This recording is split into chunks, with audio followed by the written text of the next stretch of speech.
आप सभी दर्शकों का स्वागत है।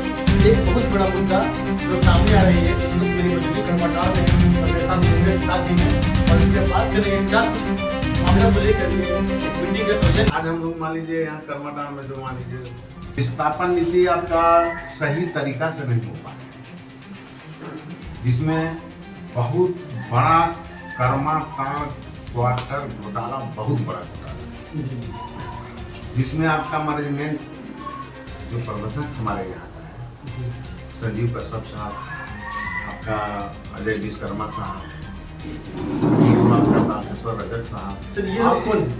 ये लोग अधिकारी हैं जी। पीओ हैं, मैनेजर साहब हैं, आपका एजेंट साहब हैं, कश्यप साहब।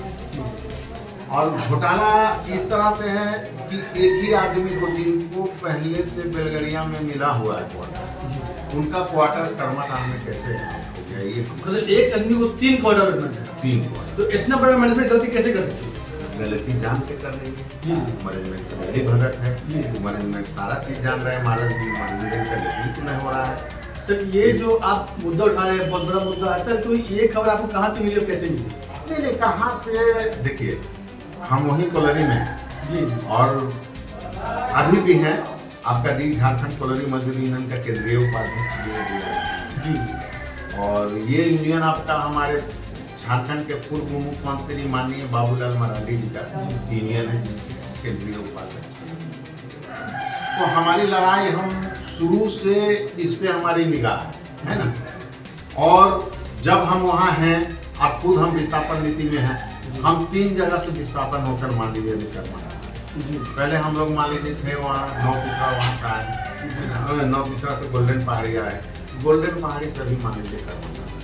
जीआरडीए का कार्ड हमारे पास भी है, जीआरडीए में हमारा भी मान लीजिए सर्वे हुआ था, लेकिन हम लोग जीआरडीए में लिए नहीं। तो हमारा मेन मांग ये है कि जिनको जीआरडीए में पहले से क्वार्टर मिला हुआ उनको फिर यहाँ क्वार्टर कैसे मिल गया, कैसे आप अलाउ करेंगे? आप एक तरफ मान लीजिए चिट्ठी में लिखे हैं कि जीआरडीए में जो लिए हुआ है उस पर हम कार्रवाई करें, तो बगैर जांच का कार्रवाई कहीं का सर इसमें बहुत बड़ा बहुत बड़ा मिली भगत। मैनेजमेंट तो नहीं मिला? नहीं पूरा मैनेजमेंट के देखिए, पूरा मैनेजमेंट आप मान लीजिए जीएम साहब हैं, सीएमडी साहब हैं, उनको आप जानकारी दीजिएगा तब ना कि इस तरह से मान लीजिए हो रहा है, तब ना संज्ञान मिलेंगे। उनके तक तो बात, जीएम साहब तक बात जा ही नहीं पा रहा, सीएमडी साहब तक मान लीजिए बात जा ही नहीं पा रहा, तो कैसे जानकारी उनको? अभी तक आप प्रेस वार्ता किए हैं, किन लोग को अभी तक अवगत रहा है इस मामला को?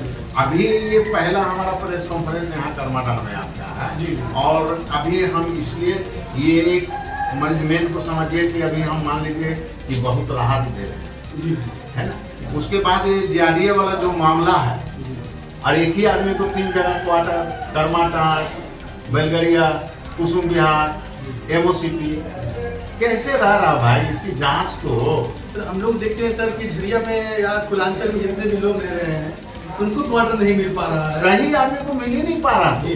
सही आदमी को मिल ही नहीं पा रहा। हमने पहले भी लिखित आपको एजेंट साहब को हमने दिया था कि सर जो भी क्वार्टर का मान लीजिए जो मामला होता है उसको वोटर आईडी जो है उससे आप ही कीजिए, ताकि साफ पता लगे कि यहाँ का ये निवासी है, वोटर है। आधार कार्ड से क्यों भाई आप ये कर रहे हैं? आधार कार्ड से लोटमेंट कर दिया, आधार कार्ड से कर दिया। यहाँ जान लीजिए कि जो यहाँ लोग कभी नजर नहीं आता था, कभी हम लोग देखे नहीं अपने मतलब जो बहुत आवाज में, वो लोगों को क्वार्टर। सर आधार कार्ड को एड्रेस भी चेंज होता है? बिहार तो बहुत ऐसा हुआ, बहुत आधार कार्ड भी एडिट हुआ है जी। और आधार कार्ड तो आजकल ऐसा हो गया कि आधार कार्ड मारिएगा पड़ा से कंप्यूटर पे खुल के पूरा डाटा आ जाएगा सब कहाँ जी, कहाँ का वोटर। तो आपका एक मांग है कि जो भी क्वार्टर अलॉटमेंट हो वो आप वोटर आईडी जांच हो अभी इनको दिए हैं, जांच की अभी इसको सुधार कीजिए आप जी।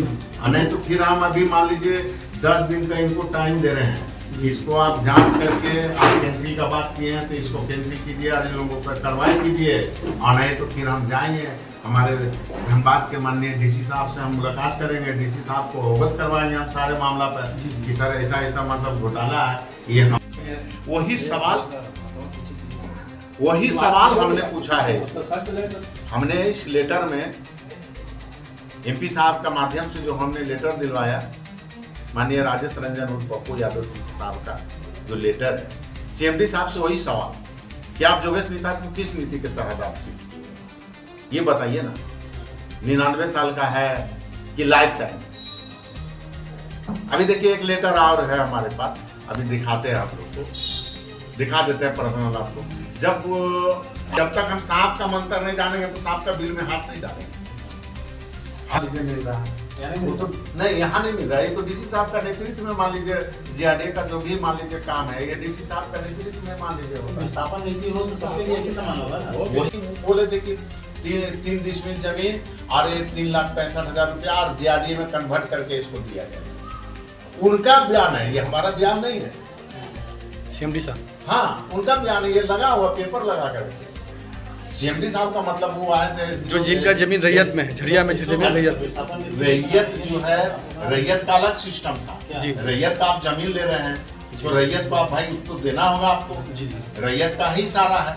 वो तो मान लीजिए ठीक है, आज आप पैसा दे दिए रैयत को पैसा दे दिए, मामला खत्म हो गया, नौकरी दे दिए, आप खत्म हो गया। लेकिन जो पीढ़ी जो आएगा रैयत का, इसका क्या होगा?